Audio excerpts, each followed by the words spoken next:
Parenting stories. Am I the a-hole for moving to avoid babysitting for my parents, which prompted my siblings to do the same? I'm 22 mil, the oldest brother of 9 siblings. I have 5 younger brothers and 3 sisters. My sister is 20 and my brother is 19. Youngest is 4 years old and my other siblings' ages range from 16 years to 7 years. My parents would have had way more kids, but my mom suffered from several miscarriages. Pretty much since I was 6, I had to take care of all my siblings.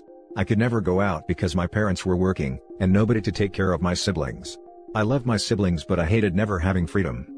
It used to annoy me like crazy, that they would just pop one kid after another. Our house wasn't that big, so everyone shared rooms, never had any private space. Parents made good money but because of so many kids, they struggled financially. Years later I found out the reason why they had so many kids. It's because they weren't using any protection at all. My mom said they didn't believe in using protection, and any kids they had were because of God's will. If they didn't get pregnant, that was fine. If they did, it was because that was God's plan. I was so mad since I was the one also stuck taking care of all these kids, because they're too stubborn to use protection since it's against their beliefs. When my mom got pregnant again with my youngest sibling, I waited till my 18th and moved out that day. Made sure I moved far too, 1 hour away, so I had that excuse. When my sis turned 18, she begged me to let her live with me and I said, sure. My bro did too eventually. My sister has already moved out, but he's still there with me while we continue our college classes. They saw that I limited contact with my parents to avoid getting stuck babysitting, so they wanted out too. Now my younger bro who's 16 is spending more time at my place, because he hates it at home. My parents are mad at me for dipping out on them, since that's made my other siblings not want to be responsible for the younger ones either. My dad told me they're hurt I turned my back on my family, and have made my siblings do the same. Because I'm the older one, so I have the most influence on them, and ever since I left they followed with the same attitude. A part of me does feel bad that they're having a hard time, but at the same time, I feel they brought that on themselves just thinking they could have however many kids and expecting us all to just live with their actions. Just wondering if I'm the a-hole for how this all happened. Now for the top comments. Not the a-hole, tell them it was God's plan. Not the a-hole, it sounds like your parents used you to parent your siblings. There is an actual term for this, parentification. There is obviously a spectrum to parentification of how much responsibility the child is expected to have, but it sounds like you know that what your parents expected from you was an unfair amount.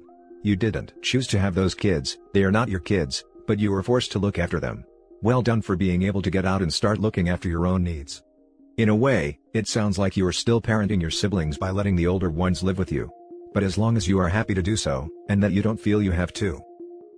Never heard of that word before to be honest, but it's different now with my bro. We both take care of our own things, so we're more like roommates, and brothers obviously, than anything. Not the a-hole. You didn't choose to have all those kids, your parents did. The younger children are their responsibility and not yours. End of story. Not the a-hole, you didn't turn your back on your family. You are choosing to live your life and be a brother instead of a babysitter. And after all that, OP is still letting 3 of his siblings live with him. That shows a very large capacity for kindness that I'm not sure I'd have in that situation. OP could be living completely independently, but instead is sharing his living space with dependents, in assuming they don't pay much towards costs, because he loves his siblings. Now for the next story. Am I the a-hole for no longer saving money for my stepdaughter's college saving after she took my deceased daughter's poems? My 13-year-old daughter passed away from septic shock after she was suffering from organ failure. It was hell. It has been and will always be a struggle for me. I still have those same feelings of hopelessness, loneliness and sadness, even though it's been nearly 4 years. I met my now wife who's a single mother of a 14-year-old daughter. She's quite smart, however she treats me poorly and sometimes would yell at me when she's angry with someone else. She made it clear that she had zero intentions of treating me like her dad, and would always feel as if I was trying to be her dad, even though all I ask from her is basic respect. I have some poems from my deceased daughter that I keep with me. She loved poetry and loved writing poems and songs. Even when she was at the hospital, I knew she was fine whenever I saw her holding her book and pencil and writing poems. I was always the first to look at what she wrote. A few days before she passed away, she wanted me to keep those poems and stopped writing new ones. It's like she couldn't even put together any words to write down. It was devastating seeing her like this, and that's how I knew something was wrong. I'd read those poems occasionally or whenever my heart feels heavy. My wife and I are currently saving money for my stepdaughter's college, and I've been contributing for over a year now, but I don't talk about it so my stepdaughter wouldn't think I was trying to control her. Yesterday, I found out that she took my daughter's poems, even though I tell her not to touch them several times. But yesterday she completely disrespected me and took them. When I told her to give them back and we were arguing, she only gave me some of them and casually said she lost the rest. I lost it and blew up on her for what she did, saying she just wanted to look at them, but the papers were filled with markers and it was clear she ruined them. I was so angry, especially when she tried to say it was nothing and had an attitude as well. I told my wife I will no longer be saving money for my stepdaughter's college fund after this. And my wife was upset, saying I made a huge decision over a mistake from her daughter, and that I would mess with her future out of spite.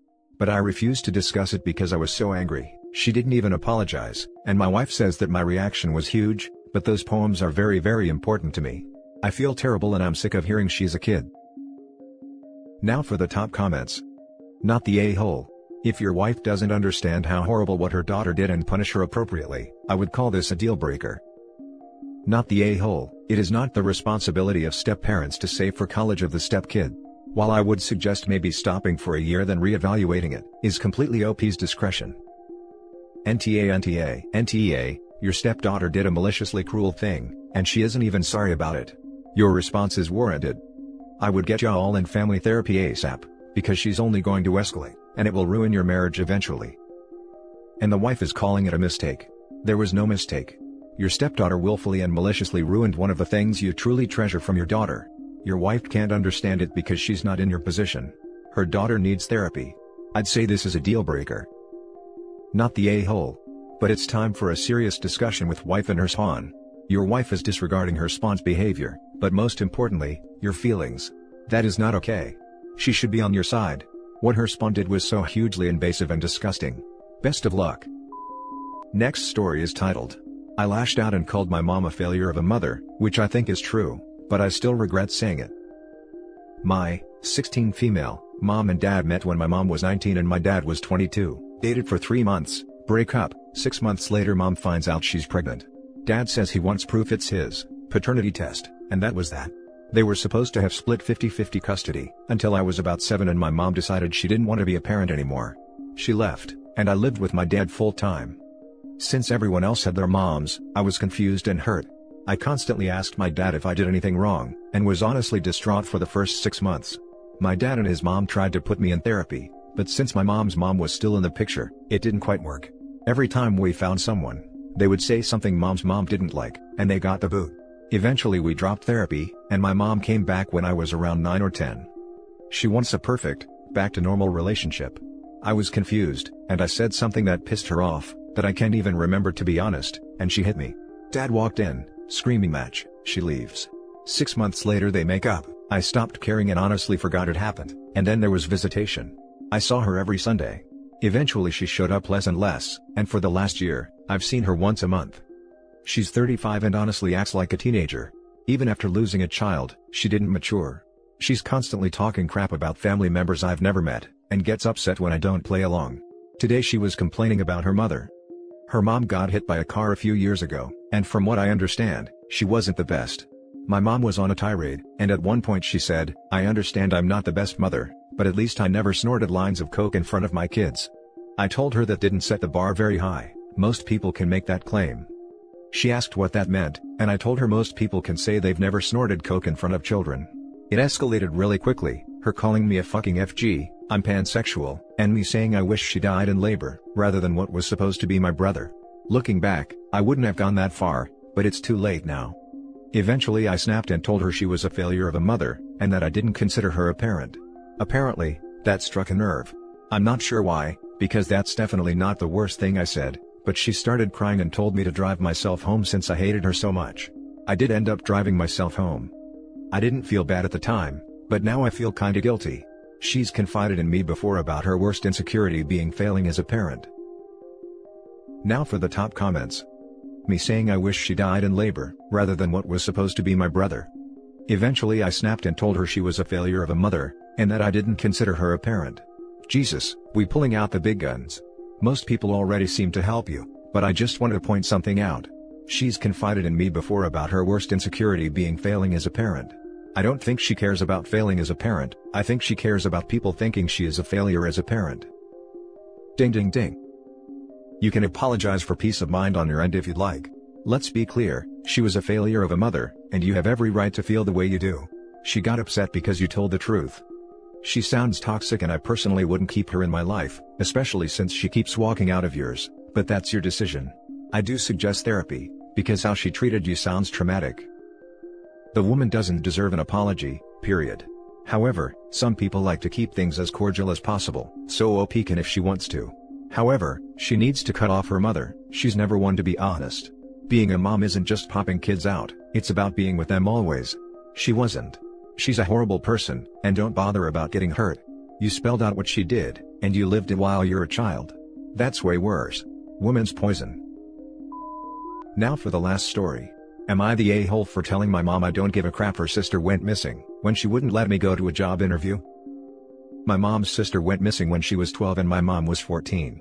Because of that, she never gave me freedom and never lets me leave the house. I was homeschooled, and I'm forced to do online college against my will.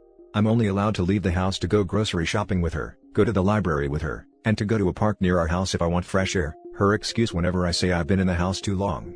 I'm writing this on my cousin's old iPhone 6s since I'm not allowed to have a phone or any social media, and I'm using her Xfinity hotspot to do so. I'm 20. She's never let me work before. I so desperately want a job so I can move out and never speak to her again. I literally plan to move to a different state and change my name. I applied to a job on the library computer as a tutor for kids, because I'm really good in school and I'm an education major, so it would be nice practice. I got a job interview and it's walking distance from my house, but the interview was in the corporate office which is 20 minutes away. My cousin agreed to drive me there. She only lets me leave the house with my cousin, and only maybe twice a year. She found out that the movie my cousin told her we were going to watch, Our Cover Story, wasn't playing that day, and she told me I couldn't leave the house with her ever again because we were lying about where we were going. I was so pissed because my interview was in an hour. I told her the truth, that I'm going to a job interview, and she blew up. She told me I know I'm not allowed to work until I graduate, and after that, she wants me to be an online school teacher and never move out, and that I can't go. I started crying screaming why I can't have a job, and she said that I know, because of her sister, that she's traumatized of letting me out of her sight, and working isn't needed because she gives me a $20 allowance a month. I told her I don't give a crap that her sister went missing, and she stopped talking and ran into her room bawling. My aunt called me off the home phone to say that she's disgusted with me, and that my mom's shielding me from potentially getting hurt. Even though she lets my cousin have a normal life, and I shouldn't have said that about my missing aunt, and that puts me in the wrong. Now for the top comments. Not the a-hole, but she can't stop you. If she tries, call the police. She's holding you against your will. Exactly. I don't know what country you live in, but in most, I hope all, but I truly don't know, it is illegal to hold you against your own will in your home if you are an adult. Her trauma does not excuse her behavior in any way, and is frankly, downright abusive at this point. You're not being protected from the world. You're being held from it. When you leave, maybe make sure there is evidence that you are choosing to leave of your own free will if you can. Not the a-hole. What your mother is doing constitutes abuse. She has interfered with your normal social development and apparently has no plans to set you free to have your life. Can you call Adult Protective Services and Child Protective Services in your community, and talk with them about your circumstances? They might have helpful information for you. You might well need the assistance of an outside adult or agency, to help free yourself from this abuse. Also, OP could look into things like working on a cruise ship, or camp or dude ranch, etc. They usually provide housing and a paycheck. Most places I've been, always need waitstaff/cleaners. Not sure where OP is located, but if it's in the States, Coolworks is a good place to check out. There are also things I've done like Workaway, where a place houses/feeds you and you work a portion of your time helping them. Which can also be good for resume building and leave time for an outside job. You just need to find a way to get there. Edit, some of these may be slowed by COVID, but many are still operating and need people just to keep things in order. And there are probably a lot of jobs for people looking for a nanny/tutor right now as well. Especially if OP explains some of what she's been through. I just wanted to throw out there, that there are some options for people who need a place to work and live. Not the a-hole. Your mom is mentally ill and you are a prisoner. This needs to be higher, because at this point, OP's mother is criminally insane. She is literally holding her daughter hostage and abusing her on multiple levels. OP, you need to get out ASAP. Your mother is not just insane, she is dangerous, and I'm frightened to think of what she could do to you if she thinks she's losing control over you. Parents like your mother have killed their children in their own bad crap thinking of keeping them safe. And that's it for this video, guys. If you have thoughts to share, leave a comment below. Don't forget to hit like and subscribe if you like this content. I'll catch you in the next one. Good day everyone.